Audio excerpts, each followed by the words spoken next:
week 21 of the fantasy baseball season, and right now it's crucial times in the fantasy baseball season with only a few weeks left, with playoffs starting in head-to-head leagues next week, and then obviously the 3 rounds in most leagues to the championship. Pitchers I looked at this week, the first guy, Cole Ragans of the Kansas City Royals, so waiver claim for this Kansas City Royal team from the Texas Rangers, and he's pitched solid baseball here, is Ragans, in a small sample size for the Royals. 59 innings, 5-4 record, 71 Ks, 3.66 ERA, a 1.27 WHIP, and 4 quality starts on the season. So right now, Ragans, he's gone out there, and like I said, he's pitching good baseball. I know he's on a bad Kansas City Royal team, but he's getting strikeouts, he's getting quality starts, and that's what you want to see this part of the season. You can find a diamond in the rough like Ragans, who could give you a few categories, or obviously in head-to-head points leagues, be a beneficiary for fantasy owners. August 18th, the Cubs, 6 innings, got the win.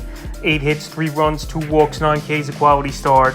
And August 23rd at Oakland, 6 innings, got the win.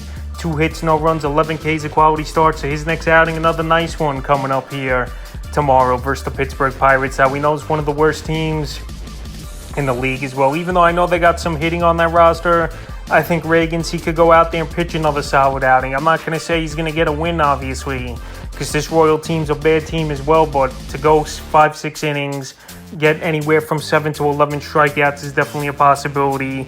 And right now, while he's pitching good baseball and he can help fantasy owners in the stretch run here, he's available in 56% of fantasy leagues. The next pitcher is Seth Lugo of the San Diego Padres. So Seth Lugo, after years being a reliever for the most part with the New York Mets, and free agency, signed with the Padres, and he's been a starter the whole year. 109 in the third, 5-6 record, 107 Ks, 3.70 ERA, 1.23 WHIP, and 12 quality starts. But the last couple weeks here, he's been one of the best pitchers in fantasy baseball. 17 innings, 1-0 record, 17 Ks, a 1.06 ERA, 1.06 WHIP, and 2 quality starts. So Lugo right now, he's available in 58% of fantasy leagues. I know this Padre team, it's been a down year for them, no doubt about it. A lot of expectations, a lot of money spent, but they're just not for a playoff spot. Still have to jump a few teams. Well, Lugo's gone out there and pitched good baseball. But the only thing with Lugo, obviously, is the injury concern throughout his career. And he's been a reliever for the majority of his career, even though he started up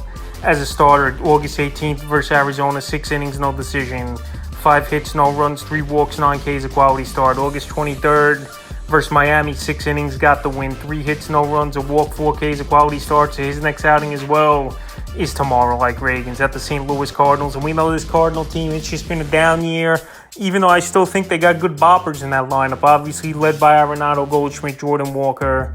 You got the rookie up here, Wins as well, who I think could show something, Tyler O'Neill. So they definitely got some players over there in St. Louis, but they're not hitting well this season. They're obviously one of the worst teams in the league, and I think Lugo could pitch good once again. And like I said, he's out there in 58% of fantasy leagues. His next pitcher is Mike Clevinger of the Chicago White Sox. So another team that's not good this season here is this White Sox team. But Mike Clevinger, I know he hasn't pitched a lot this year, but when he has, he's been pretty solid, in my opinion. 97 2/3, 6-6 record, 85 strikeouts, a 3.27 ERA, a 1.25 WHIP, and 6 quality starts on the season. So right now, we know this White Sox team, it's been a disaster this year, no doubt about it. They got rid of the GM and some other front office guys here in Chicago. But Mike Clevinger, he's been a find for them this season in the ball games he's pitched. So right now, if you need some quality innings, some decent strikeout pitching here, and a guy, as long as he's healthy, could be a good back end of the rotation guy for fantasy owners, Clevinger will be the guy. August 16th at the Cubs, 7 innings, no decision, 3 hits, no runs, 2 walks, 7 Ks, a quality start. August 22nd versus the Mariners, 5 innings. Got the loss in that one, 6 hits, 4 runs, 4 walks, 4 Ks.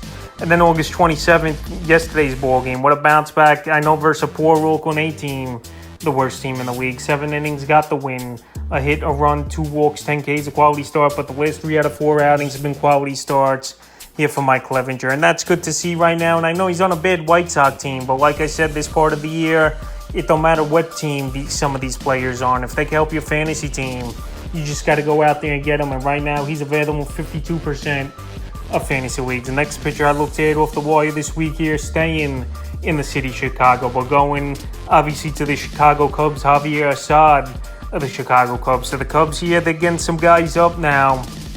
We know Assad's been in the bullpen a majority of his career. But now they're bringing guys up, moving guys around in the rotation. And this Cub team obviously in the race for a wild card spots on the season here for Assad. 79 innings, 3-2 record, 60 strikeouts, a 3 ERA, 1.20 whip, and 3 quality starts on the season. So right now he's been stretched out over the last month and a half here as Assad, and he's paying big dividends for this Cub team of fantasy owners, no doubt about it. August 16th versus the White Sox, 6 innings, no decision, 4 hits, 2 runs, 2 walks, 4 Ks, a quality start.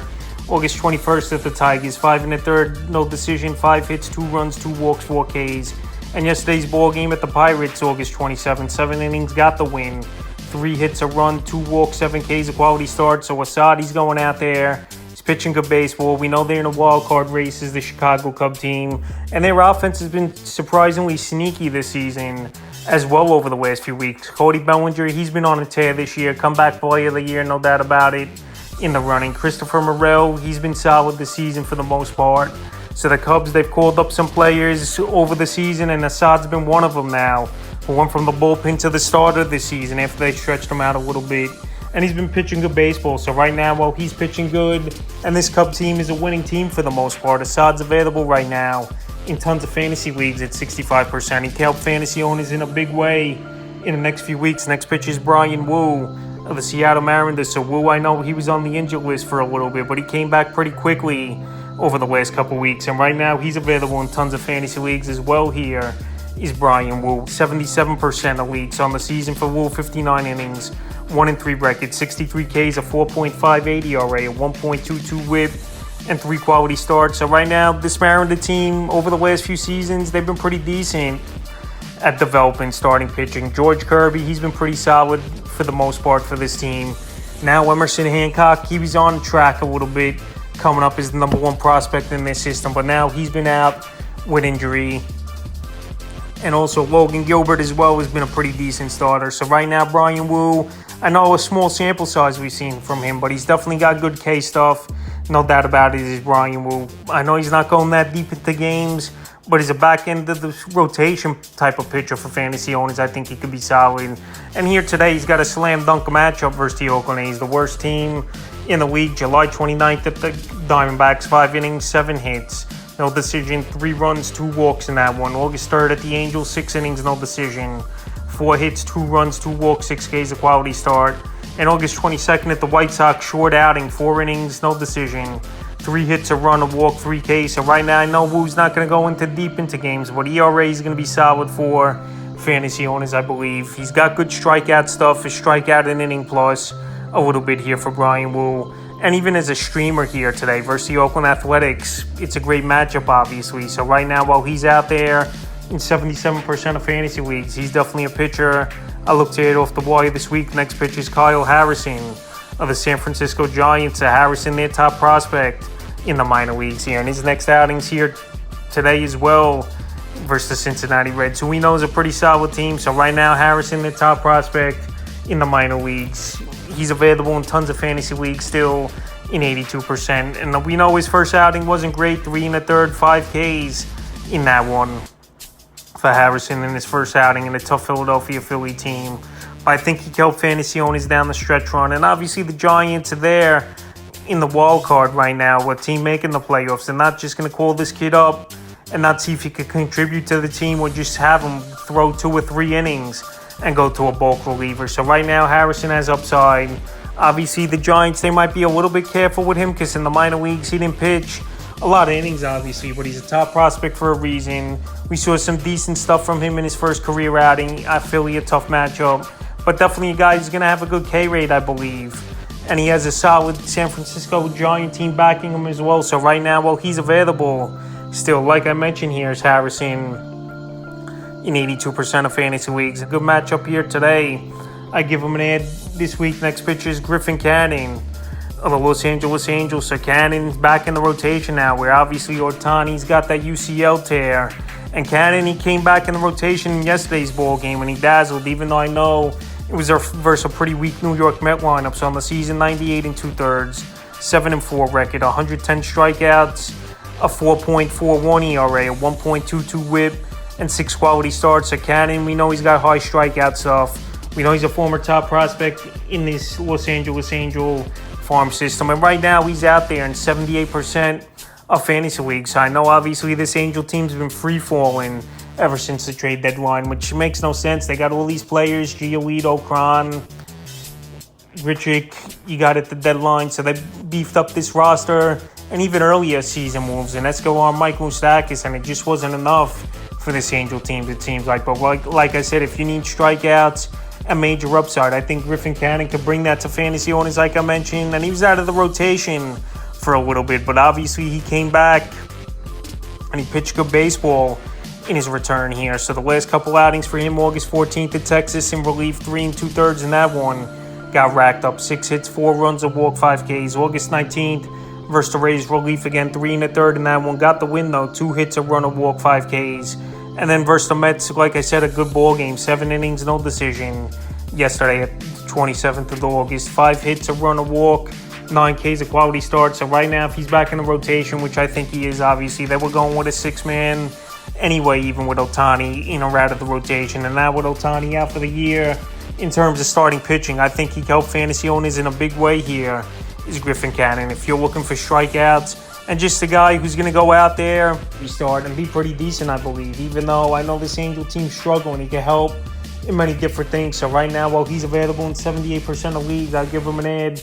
This week, the next pitcher is another Chicago Cub, Jordan Wicks. So right here, Jordan Wicks, one of their top prospects in the system here.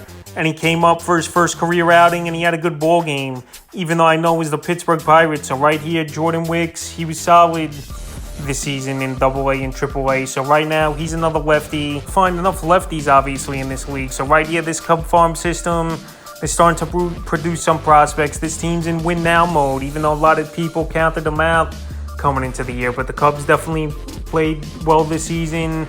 And now they're starting to call up some of these kids here to see if they can help in September and try to make a push into the wild card and obviously into the playoffs if they can make it. So Jordan Wicks, like I said, his first outing wasn't the greatest of outings, but this kid's got electric stuff. He's got good strikeout stuff as well. 9 strikeouts in 5 innings at the Pirates in that one.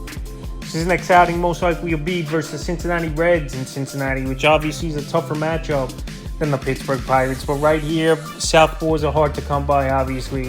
His strikeout stuff is really good. Jordan Wicks, we saw it in the minors between AA and AAA this season. And now we saw it in his first major league outing, even though I know it's the Pittsburgh Pirates and they got one of the highest K rates in the league here. I think Jordan Wicks can help fantasy owners in a big way. And right now, with his upside, and he's playing a card race team in the Cubs, he's definitely a pitcher I looked at, and he's available right now in 92% of fantasy leagues. Next pitcher is Dean Kremer of the Baltimore Orioles. So I've had Kremer on this list a lot this season here. So right now, he's still out there in 53% of leagues. I know not many leagues, but he's a pitcher that should be owned in at least 60+% of leagues to get off this list. On the season, 44 innings, 12-5 record, 129 Ks, a 4.31 ERA, a 1.29 whip, and 13 quality starts. In the last month, it's been lights out for the most part for Kremer. 28 1/3, 2-1 record, 25 Ks, a 3.18 ERA, 1.24 whip, and 3 quality starts. So he's gone out there and he's pitching for one of the best teams in the league, obviously, here for this Baltimore Orioles team that they've taken the league by storm with a mixture of veterans and obviously top prospects coming up over the last few seasons. What a Grayson Rodriguez, what a Gunnar Henderson, what an Oldie Rutschman. So they got a good nucleus, and they've called up some of the younger guys as well, Colton Cowser and Jordan Westburg. So anyway, good season here for Dean Kremer. He's been very solid for the most part. And like I said, he's got to be owned in 60% or more leagues. So August 10th versus Houston, 7 innings, got the win. 6 hits, 2 runs, 2 walks, 5 Ks, a quality start. August 16th at the Padres, 6 innings, got the loss. 5 hits, 3 runs, 2 walks, 4 Ks, a quality start. And August 23rd versus the Blue Jays, 6 innings, got the win in that one. 5 hits, no runs, 5 Ks, a quality start, so 3 quality starts in a row. Another solid matchup coming up tomorrow versus Chicago White Sox, one of the worst teams in the league, and a team that strikes out a whole lot. And like I said, he's playing for one of the best teams in the league. So really, he should be owned in way more fantasy leagues here, is Kremer. And I definitely will give him an ad this week. And the final pitcher I look to add off the wire here is Mason Miller, the Oakland Athletics. So right now, I know this A team's out of it. But Mason Miller, he's got electric stuff, and we saw it early in the season before he went on the injured list with an elbow injury. And clearly, It was a long process back here for Mason Miller. It wasn't Tommy John surgery. He would have been out for this season, obviously, and pretty much all of next season for the most part. So on the season, not much we saw from Miller, but they called him up pretty quickly in May. 21 and third, 0-2 record, 22 Ks, 3.38 ERA, 0.98 WHIP, and 2 quality starts. So right here, Mason Miller, he's out there in tons of fantasy leagues at 87%. I know he's on a horrible Oakland Athletic team, but the upside is definitely there. And more keeper in dynasty leagues, he's a player to look out for. And even next season, going into the year for a redraft, I think Mason Miller could be a solid back end of the rotation guy for fantasy owners. He has good K stuff. He's one of the top prospects in the system. And this A-team, maybe with the move to Vegas in the next couple of years here, they're going to start spending money and build around guys like Mason Miller. We don't know that for sure, but anyway, this is a kid I think help fantasy owners here. And right now, he's coming back possibly in a week or two for this Oakland Athletic team. So right now, with the stretch run here and the playoffs starting next week in most fantasy leagues, I would give Mason Miller an ad and stash, and you never know what you could get from him because he's definitely got upside. So that's a few pitches I look to add here in already week 21 of the fantasy baseball season.